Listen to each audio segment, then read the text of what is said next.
আল্লাহ রাব্বুল আলামিন কোরআন মাজিদে সূরা বাকারা 275 নম্বর আয়াতে বললেন, আহাল্লাল্লাহুল বায়া ওয়া হাররামার রিবা। আল্লাহ ব্যবসা হালাল করেছেন, সুদ ব্যবসা হালাল, সুদ ব্যবসা হালাল, সুদ। কোন মুসলমান সুদ খায় না, তাই না? কোন মুসলমান খায় না, হিন্দুরা খায় নাকি? সম্মানিত উপস্থিতি, আল্লাহ রাসূল সাল্লাল্লাহু আলাইহি ওয়াসাল্লাম বিদায় হজ্জের ভাষণের এক অংশে গিয়ে বলেছিলেন, বিদায় হজ্জের ভাষণের এক অংশে গিয়ে বলেছিলেন, আলা কুল্লি শাইইন মিন আমরিল জাহেলিয়াতে তাহতা কদামাইয়া। সাবধান, জাহেলি যুগের যত রীতিনীতি, কৃষ্টি, কালচার, সভ্যতা, সংস্কৃতি, যত জাহেলিয়াত রয়েছে, আজকে আমি আমার দুই পায়ের নিচে কবর দিয়ে দিলাম। জাহেলিয়াতকে আমার পায়ের নিচে পুঁতে দিলাম। অরেবাল জাহেলিয়াতে মাউযুউন, জাহেলি যুগের সুদ প্রথাও এর অন্তর্ভুক্ত, যা আমি পুঁতে দিলাম পায়ের নিচে। আল্লাহ রাসূল সাল্লাল্লাহু আলাইহি ওয়াসাল্লাম সুদ প্রথা জাহেলিয়াত বললেন, এবং কোথায় পুঁতেছেন? পায়ের নিচে। সুদ প্রথা জাহেলিয়াত, এবং কোথায় পুঁতেছেন? যারা সুদ খাচ্ছি, কোথা থেকে তুলে নিয়ে এসে খাচ্ছি? যারা সুদখোর মুসলিম, কোথা থেকে তুলে নিয়ে এসে খাচ্ছি? পায়ের নিচ থেকে, তাই নয় কি? সুদ আল্লাহ রাসূল সাল্লাল্লাহু আলাইহি ওয়াসাল্লাম খেতে বললেন না হারাম বললেন? সাহাবীরা খাওয়ার আগ দিয়ে জেনেছেন হারাম, বমি করে ফেলে দিয়েছেন। খাওয়ার পরে জেনেছেন হারাম, বমি করে ফেলে দিয়েছেন। অথচ সুদ হারাম জানি অনেক আগে থেকে। জুমার খুতবায় শুনেছি সুদ হারাম, আলোচনায় শুনেছি সুদ হারাম, বই পুস্তকে পড়েছি সুদ হারাম, তারপরও মানতে পারিনি, পেরেছি ছাড়তে পারিনি। কত মানুষ আজকে সুদের সাথে যুক্ত, তা হিসাবের বাইরে। বেশিরভাগ মানুষ সুদের সাথে সম্পৃক্ত। তাহলে বলেন তো, সুন্নাতের মূল্যায়ন আপনার আমার কাছে আছে? সুন্নাতের মূল্যায়ন বা গুরুত্ব আপনার কাছে আমার কাছে আছে? ছাড়তে পারিনি। দেখুন, রাসূলুল্লাহ সাল্লাল্লাহু আলাইহি ওয়াসাল্লামের সাহাবায়ে কেরাম সুন্নাতের মূল্যায়ন করেছেন কিভাবে, সুন্নাতকে গুরুত্ব দিয়েছেন কিভাবে। আব্দুল্লাহ ইবনে মুগাফফাল রাদিয়াল্লাহু আনহু বসে আছেন, পাশে বসে আছে ভাতিজা, চাচার ভাতিজা দুইজনে বসে আছেন। আব্দুল্লাহ ইবনে মুগাফফাল হঠাৎ করে ভাতিজার দিকে তাকালেন, দেখলেন ভাতিজা পাথরের ছোট ছোট নুড়ি নিয়ে পাখি মারছে। কাকে মারছে? পাখিকে। কঙ্কর, কঙ্কর বুঝেন তো নাকি? কঙ্কর বা ছোট ছোট পাথর, ছোট ছোট পাথরের নুড়ি নিয়ে পাখি মারছে। তখন আব্দুল্লাহ ইবনে মুগাফফাল রাদিয়াল্লাহু আনহু, একজন সাহাবী, বলছেন ভাতিজাকে, ভাতিজা এই পাথরের নুড়ি, কঙ্কর, পাখিকে মারো না, কারণ এই পাথরের নুড়ি দিয়ে, এই কাঁকর দিয়ে, কঙ্কর দিয়ে পাখি শিকার করা যাবে না। কারণ এই ছোট্ট পাথর দিয়ে শিকার করা যাবে না। কি হবে? এই পাথরটা যদি চোখে লাগে, তার চোখটা কানা হয়ে যাবে, টেরা হয়ে যাবে। ফলশ্রুতিতে ও সারা জীবন বেঁচে থাকবে একটা চোখ নষ্ট হয়ে। মানে তুমি তাকে ধরতেও পারলে না, বাকি জীবনটা তার কষ্টের করে দিলে। এই জন্য নিষেধ করেছেন। বাস ভাতিজাকে নসিহত করলেন, স্বাভাবিক আছেন। কিছুক্ষণ পরে আবার তাকিয়েছেন, দেখছেন আবার পাথরের নুড়ি মারেছে। তখন আব্দুল্লাহ ইবনে মুগাফফাল রাদিয়াল্লাহু আনহু ভাতিজাকে বলছেন, তোমাকে আমি নিষেধ করলাম, রাসূলের হাদিস শোনালাম, অথচ তুমি আবার মারছো। লা উকাল্লিমুকা আবাদা, তোমার সাথে আমি আর কোনোদিন কথা বলবো না। ভাতিজার সাথে আর কোনোদিন চাচা কথা বলেননি, একটা হাদিসকে, একটা সুন্নাতকে অগ্রাহ্য করার কারণে কোনোদিন কথা বলেনি। হাদিস পাবেন ইবনে মাজার মধ্যে 17 নম্বর হাদিস, ইবনে মাজার 17 নম্বর হাদিস। দেখুন, রাসূলুল্লাহ সাল্লাল্লাহু আলাইহি ওয়াসাল্লামের সাহাবী ইবনে উমর,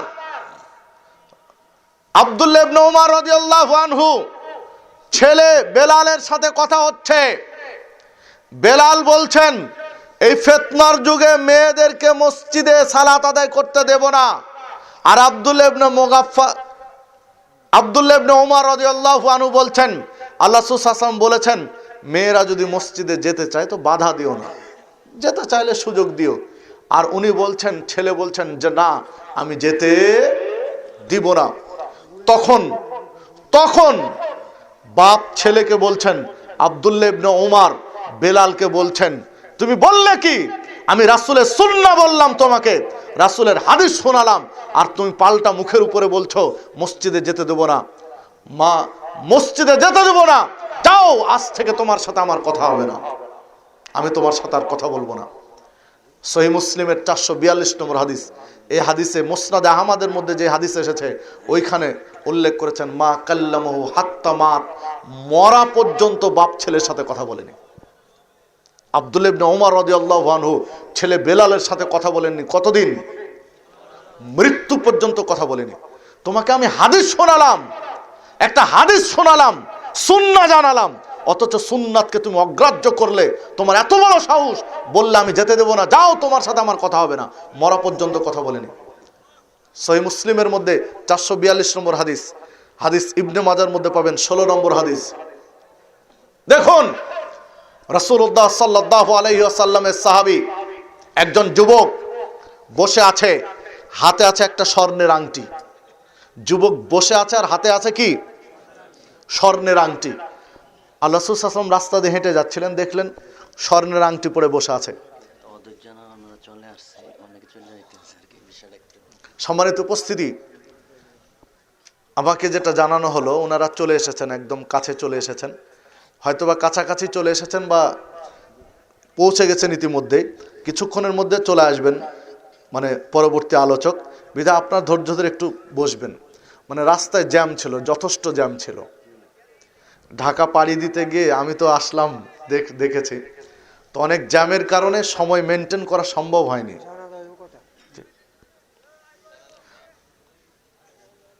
সময় মেনটেন করা সম্ভব হয়নি জ্যামের কারণে। তো ওনারা চলে আসছেন, আর কয়েকটা মিনিট ধৈর্য ধরবেন।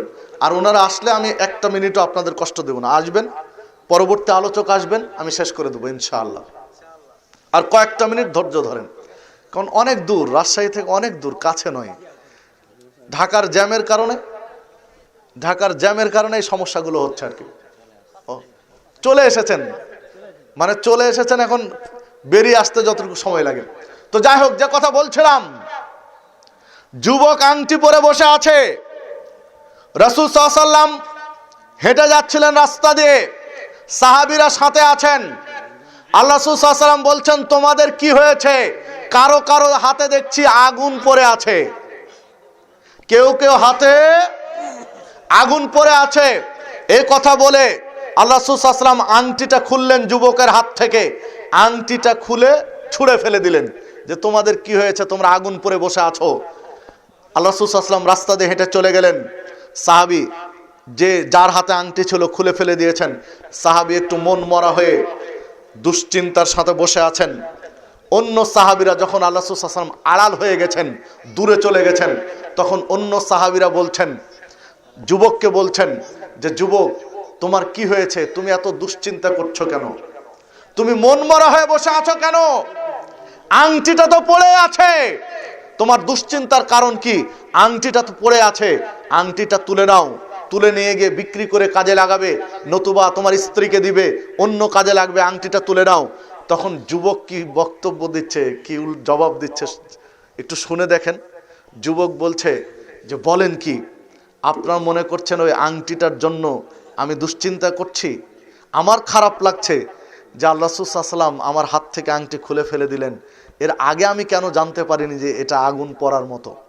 স্বর্ণ পরা, পুরুষের স্বর্ণ পরা জাহান্নামের আগুন পরার শামিল। পুরুষ স্বর্ণ ব্যবহার করা আর জাহান্নামের আগুন পরা সমান। এইটা আমি কেন আগে জানতে পারিনি? আল্লাহ রাসূল সাল্লাল্লাহু আলাইহি ওয়াসাল্লাম এটা আমাকে দেখলেন, এই জন্য আমি কষ্টে আছি।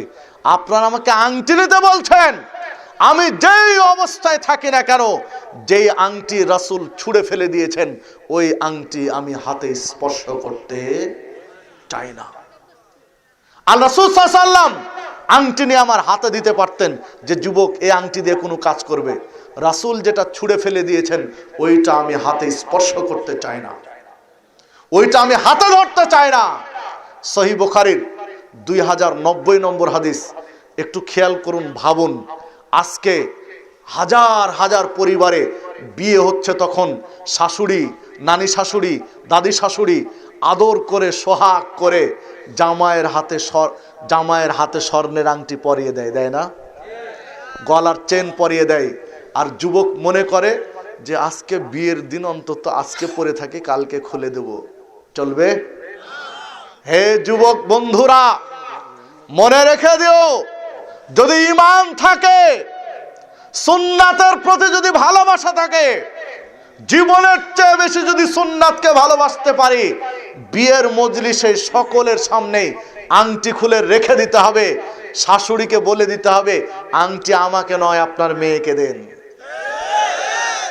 স্বর্ণের চেন খুলে নানি শাশুড়িকে জানিয়ে দিতে হবে যে চেন আমাকে নয় আপনার নাতনিকে দেন। তাহলে ইমানদার। আর যদি যুবক মনে করে যে না, আজকে বিয়ের দিন অন্তত পরে থাকি, এই বৈঠক থেকে উঠে গিয়ে খুলে দেব, তাহলে ঈমান নেই, ঈমানে ঝামেলা আছে, পরিপূর্ণ ঈমান নেই, ওইখানে খুলে দিতে হবে। সম্মানিত উপস্থিতি, যে কথা বলছিলাম, আসুন সুন্নাতকে মূল্যায়ন করি। আল্লাহ রাব্বুল আলামিন সূরা নিসা 13 নম্বর আয়াতে বলছেন, মাইয়ুতিল্লাহ ওয়া রাসূলাহু, যদি কেউ আল্লাহর আনুগত্য করে, রাসূলের অনুসরণ করে, ইউদখিলুহু জান্নাতিন তাজরি মিন তাহতিহাল আনহার, আল্লাহ এমন জান্নাতে প্রবেশ করাবেন যেই জান্নাতের তলদেশ দিয়ে ঝর্ণাধারা প্রবাহিত হয়েছে। সুন্নাত মেনে নেওয়ার ফল হলো, যদি সুন্নাতকে মেনে নেই, আল্লাহ এবং রাসূলের আনুগত্য করি, তাহলে তলদেশ দিয়ে ঝর্ণা প্রবাহিত এই রকম জান্নাতে আল্লাহ প্রবেশ করার সুযোগ করে দিবেন। সুন্নাত মেনে নিলে ফল কি? সুন্নাত মেনে নিলে ফলাফল কি? জান্নাত। তাই আসুন আমরা সুন্নাতকে গুরুত্ব দেই, সুন্নাতকে মূল্যায়ন করি। আল্লাহ রাব্বুল আলামিন আমাদেরকে সঠিক বুঝ দান করুন। আল্লাহ রাব্বুল আলামিন আমাদেরকে সুন্নাতকে মেনে নেওয়ার, মূল্যায়ন করার মেজাজ দান করুন, বুঝ দান করুন। যারা সুন্নাত পরিপন্থী কাজ করছে, আল্লাহ তাদেরকে হেদায়েত দান করুন, সঠিক বুঝ দান করুন। পরিশেষে আপনাদের সকলকে আন্তরিক ধন্যবাদ জানিয়ে আমি আমার আলোচনা এখানে শেষ করছি।